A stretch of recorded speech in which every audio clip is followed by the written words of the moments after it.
अब एकदम खत्म, एकदम पढ़ाई वढ़ाई एकदम समाप्त हो गया। बहुत सारे बच्चे कल टूट के कल ही घर चले गए। हम लोग मिडिल क्लास नहीं रहते तो बीटेक एमटेक एमबीए नहीं करते हैं, जाके प्राइवेट कंपनी में जॉब नहीं करते हैं। आज की डेट में मतलब ये इससे बड़ी शर्मनाक बात कुछ नहीं हो सकती है कि इतने बड़े परीक्षा का पेपर लीक हो जाए। उसमें जो भी कर्मचारी हैं और कुछ ऐसे शिक्षकगण हैं वही लोग क्वेश्चन आउट कराते हैं। 17 करोड़ रुपया, सोचिए वो कितना गरीबों का पैसा को खाया होगा, कितना गरीबों की ज़िंदगी को बर्बाद किया होगा। इस तरह से सरकार एक बिल्कुल नहीं चाहती है कि गरीब के बच्चे पढ़े, वो आगे बढ़े। सरकार का मानना है कि गरीब के पीछे, गरीब के बच्चे जैसे हैं वो पीछे रहें। बड़ी दूर से आते हैं आँखों में सपने लेकर, बड़े हिम्मत से दूर आते हैं घर परिवार छोड़कर। मैं बात कर रहा हूँ छात्रों की। कल बीपीएससी का एग्ज़ाम था, 67वां एग्ज़ाम था बीपीएससी का। एग्ज़ाम देने गए, बड़ी उम्मीदों के साथ गए कि अब जो है अपना भविष्य बनाएंगे और कहीं ना कहीं देश का भी नाम रोशन करेंगे और माँ बाप को जिस चीज़ के लिए आए थे उस चीज़ की खुशियाँ भी देंगे कि हाँ एग्ज़ाम अच्छा गया। मगर कहीं ना कहीं जब एग्ज़ाम दे के निकलते हैं तो पता चलता है कि पेपर लीक हो गया और सारे सपने और सारी उम्मीद वहीं चकनाचूर हो जाती है।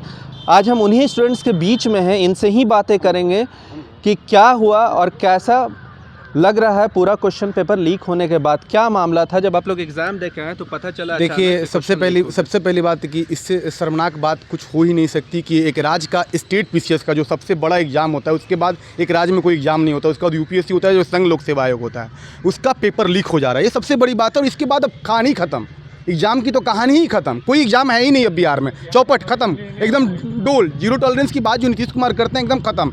शर्म करना चाहिए नीतीश कुमार को। जो बाहर के राज्य के बच्चे आए हैं यहाँ पे स्टेट पीसीएस का एग्जाम देने, वो हंस के गए हैं कि दोबारा कभी बिहार में एग्जाम देना तो दूर घूमने नहीं आएंगे। इतना मतलब तकलीफ हुआ है। सबसे बड़ी बात कि सालों साल की जो मेहनत है, हम लोग तो मान के चलिए कि बहुत सारा अटेम्प्ट बाकी है, 2 साल हुआ ग्रेजुएशन का ख़त्म किए हुए। जो सीनियर लोग हैं, जो दिलीप भैया लोग के एज के लोग हैं, जो लोगों का मतलब चरम सीमा पे उम्र है, जो अटेम्प्ट खत्म होने वाला है, जो सालों साल से मेहनत कर रहे हैं, आप नहीं समझ रहे हैं कि एक सरकारी नौकरी की तैयारी करने वाला बच्चा कितनी चीज़ों का त्याग करता है। उसके साथ का जो लड़का कोई बिजनेस कर रहा है, कोई पैसा कमा रहा है, कोई जॉब कर रहा है, वो अभी तैयारी कर रहा है, पटना में एग्जाम देने जाता है, एग्जाम उसका अच्छा चला जाता है, बाहर निकलता है तो पेपर लीक हो गया, तो उसको गुस्सा आता है, तब एग्जाम कैंसिल हो गया। अब बताइए दोबारा एग्जाम होगा, वही लिपापोती होगी, वही ट्रैवलिंग होगा, वही प्रेशर होगा मेंटली, वही करंट अफेयर्स दोबारा पढ़ना पड़ेगा। अब पता नहीं जो पढ़ के गया वो आएगा कि नहीं आएगा। कल बहुत लोगों का किस्मत अच्छा तो ऑब्जेक्टिव होता है कि जो पढ़ के गया वो आ गया, अच्छा एग्जाम चला गया, कि इतना अच्छा गया है कि 140 नंबर का लोग अटेम्प्ट किया है, सही से ही बनाया है। वैसे ऐसे लोग को मैंने बस में रोते हुए देखा है, अभी तो ट्रैवलिंग भी खत्म नहीं हुआ था। तो वे सीधा तौर पे इसमें मतलब जो माफिया लोग हैं उनके ऊपर सख्त से सख्त कार्रवाई करे, लीपापोती ना हो, ये बिल्ली से दूध की रखवाली करने वाली कहानी ना हो। एक सुदीप लांडे सर को दिया जाए, वो उनसे जो आर्थिक अपराध जो उनको दिया गया है, जो इनका जांच का 1717 दरोगा का जो पीटी का जो जांच हुआ था, क्या हुआ? अभी तक उसका कुछ नहीं हुआ।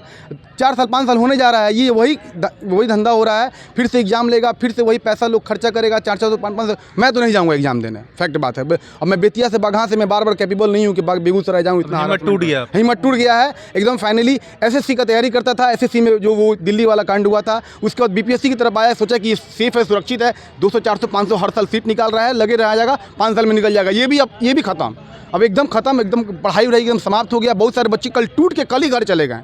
भाई बताइए कितना बुरा लगता है। अब मतलब हम लोग जैसे मिडिल क्लास के लड़के, हम लोग मिडिल क्लास नहीं रहते तो बीटेक एमटेक एमबीए नहीं करते हैं, जाके प्राइवेट कंपनी में जॉब नहीं करते हैं। आज की डेट में मतलब ये इससे बड़ी शर्मनाक बात कुछ नहीं हो सकती है कि इतने बड़े परीक्षा का पेपर लीक हो जाए। देखिए, लोग बड़ा लंबे समय तक सरकारी नौकरी के लिए प्रिपरेशन करते हैं, फिर जब एग्ज़ाम देते हैं पेपर लीक हो जाता है। ये पुरानी परंपरा है, कोई नई है नहीं। बीपीएससी जो सबसे बड़ा एग्ज़ाम माना जाता था उसका भी लीक हो गया, तो कैसा लगता है? ये काफ़ी दुख होता है सर। एग्ज़ाम दे करके आए, पता चला कि क्वेश्चन आउट हो गया, तो खाना भी नहीं खाए। तो आप एग्ज़ाम कैसा गया था आपका? एग्ज़ाम बहुत अच्छा गया। चांसेस था कि इस बार निकल जाएंगे? Yes sir. और अब जो है कैंसिल हो गया जी। तो अब फिर से 2.5 से 3 महीने बाद एग्ज़ाम होगा, तो क्या उस तरह का जोश रहेगा? फिर एग्ज़ाम होगा तो क्या गारंटी है कि फिर क्वेश्चन आउट नहीं होगा? सवाल यहाँ उठता है। चूक है सरकार की, सर काफ़ी चूक है। आखिर क्या लगता है ऐसा कौन सा माफिया जुड़ा है, कहाँ से क्वेश्चन आउट हो जा रहा है? क्योंकि क्वेश्चन बीपीएससी का क्वेश्चन है, कहीं ना कहीं बहुत बड़ा हाथ होगा तभी क्वेश्चन आउट हुआ जी। उसमें जो भी कर्मचारी हैं और कुछ ऐसे शिक्षकगण हैं वही लोग क्वेश्चन आउट कराते हैं। जैसे देखिए, इनमें गरीब के बच्चे, ज़्यादातर गरीब के बच्चों का एक सपना रहता है कि हम लोक सेवा अधिकारी बने, लोग समाज में एक अच्छे अधिकारी बनकर समाज की सेवा करें। तो सरकार इसमें बिल्कुल चाहती है कि गरीब तबके किसान के बच्चे अधिकारी ना बनकर ये चोर डकैत लोगों का बेटा अधिकारी बने और ताकि समाज को लूटने का काम करे। हाँ, जिस तरह से देख ही रहे हैं कि एक एक अधिकारी के पास 17 करोड़। कल दो चार दिन पहले एक न्यूज़ चैनल पे चल रहा है कि एक झारखंड कैडर के एक IAS है, 17 करोड़ रुपया। सोचिए वो कितना गरीबों का पैसा को खाया होगा, कितना गरीबों की ज़िंदगी को बर्बाद किया होगा। इस तरह से सरकार बिल्कुल नहीं चाहती है कि गरीब के बच्चे पढ़े, वो आगे बढ़े। सरकार का मानना है कि गरीब के बच्चे जैसे हैं वो पीछे रहें और जिस तरह से काम करें। आपने बताया कि अभी आप ग्रेजुएशन कर रहे हैं, लास्ट ईयर में हैं, तो ये सब देखकर क्या हिम्मत होती है? हिम्मत देखिए, हिम्मत तो कहीं ना कहीं अंदर से रखना ही पड़ेगा।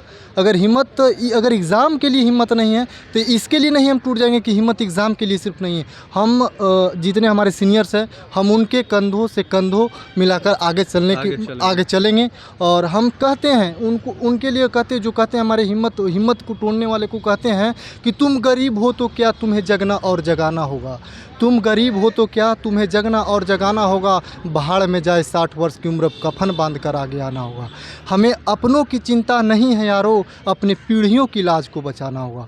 तुम गरीब हो तो क्या अब कफन बांध कर आगे आना होगा। इस तरह से आपका एग्ज़ाम छूट गया था? जी सर, बहुत ज़्यादा ट्रैफिक होने के वजह से हम लोग 10 बजे तक यहीं थे, जबकि 4:30 बजे वाली बस पकड़े थे गांधी मैदान से, और वो बस आपका 10 बजे तक हाजीपुर फ्लाईओवर तक ही रह गया। एट लास्ट हम लोग सारा प्रयास किए ट्रेन से जाने का, तो जो ट्रेन थी वो भी लेट 12:15 बजे छोड़ रही थी। फिर हम लोगों ने उतर कर वहाँ सोनपुर के पास एक गंडक नदी, वहाँ तक दौड़ कर सब स्टूडेंट्स ने सिपाहियों से पुलिस से कॉम्प्रोमाइज़ करके ट्रैफिक हटाया, लेकिन कोई फाइनल सोल्यूशन मिला नहीं। सेंटर पर जाते जाते हम लोग को 1:15 बज गया। फाइनली निराशा हाथ लगी और 2 बजे निराश होकर वहाँ से लौटना पड़ा। लौटना पड़ा और अंदर रो रहे थे, आंसू तो नहीं निकल रहा था लेकिन दिल रो रहा था। जी, वो अभी भी। आपने भी एग्जाम दिया था? हाँ, मैंने भी दिया था। कितना साल प्रिपरेशन किया था आपने? मैं 4 साल से कर रहा हूँ। 4 साल से कर रहे हैं प्रिपरेशन? हाँ, 4 साल से। आपका ये पहला अटेम्प्ट था या दूसरा अटेम्प्ट? ये मेरा दूसरा अटेम्प्ट था। दूसरा अटेम्प्ट हाँ। था। पहला किसी वजह से नहीं निकल पाया था? हाँ। दूसरा में क्या उम्मीद थी कि निकल जाएगा? दूसरा में पूरा उम्मीद थी, एक तरह से अपना जीवन ही जब से तैयारी शुरू किया मैंने, तो सोचा कि सिविल सेवक बनूंगा तो एक अच्छा समाज का सेवा करूंगा। वैसे मैंने बीटेक किया हूँ, जॉब कर सकता था, लेकिन मैं इस क्षेत्र में आना चाहता हूँ शुरू से ही। कहीं ना कहीं समाज सेवी। हाँ, समाज सेवी मेन वही है मेरा मकसद। हाँ, तो एक अच्छा सिविल सेवक बने तो अच्छा, मतलब ये सेवा करें। तो ऐसा हो नहीं रहा है। जैसा पेपर लीक हो रहा है तो उसमें मैं यही मांग करता हूँ कि CBI की मांग हो, उसमें शिवदीप लांडे सर का उसमें नेतृत्व हो, और जो भी इसमें दोषी है उनको कड़ी से कड़ी सज़ा मिले, और बर्खास्त मिले, डायरेक्ट सस्पेंशन नहीं, बर्खास्त, उनकी संपत्ति जब्त किया जाए। बस मैं कहना चाहता हूँ। हाँ, देखिए, छात्र हैं, ठोकर खाते हैं, गिरते हैं, फिर खड़े हो जाते हैं, पूरी संघर्ष के साथ जो है सालों साल देते हैं एग्ज़ाम को लेकर, फिर कहीं ना कहीं जो है क्वेश्चन आउट हो जाता है, उसके बाद फिर निराश होते हैं। मगर क्या करें, छात्र हैं, मजबूरी है, बेरोज़गारी जिस तरह से बढ़ी हुई है, कहीं ना कहीं तैयारी करेंगे ही, एग्ज़ाम देंगे ही। उम्मीद टूटती है, हौसला टूटता है, मगर फिर से बुलंदी के साथ वापस खड़े होते हैं और फिर से एग्ज़ाम देते हैं और कोशिश करते हैं कि इस बार और अच्छा नंबर लाएंगे और पास करेंगे। मगर जिस तरह से जो क्वेश्चन लीक हो रहा है, जिस तरह से मामला लगातार बढ़ता जा रहा है, कहीं ना कहीं सरकार को इसको संज्ञान में लेना चाहिए और जल्द से जल्द इस पर कार्रवाई करनी चाहिए, क्योंकि बहुत ऐसे छात्र हैं, 5 लाख से ऊपर छात्रों ने अपने भविष्य को संवारने के लिए एग्ज़ाम दिया था, मगर कहीं ना कहीं उनका पूरा भविष्य जो है यहाँ बर्बाद हो गया। अब वापस से आप लोग 3 से 4 महीना बाद एग्ज़ाम लेंगे, मगर ये जो हौसला है ये बार बार नहीं आएगा। इसी तरह की खबरों के साथ हमारे साथ जुड़े रहें। तब तक के लिए आपका बहुत बहुत धन्यवाद।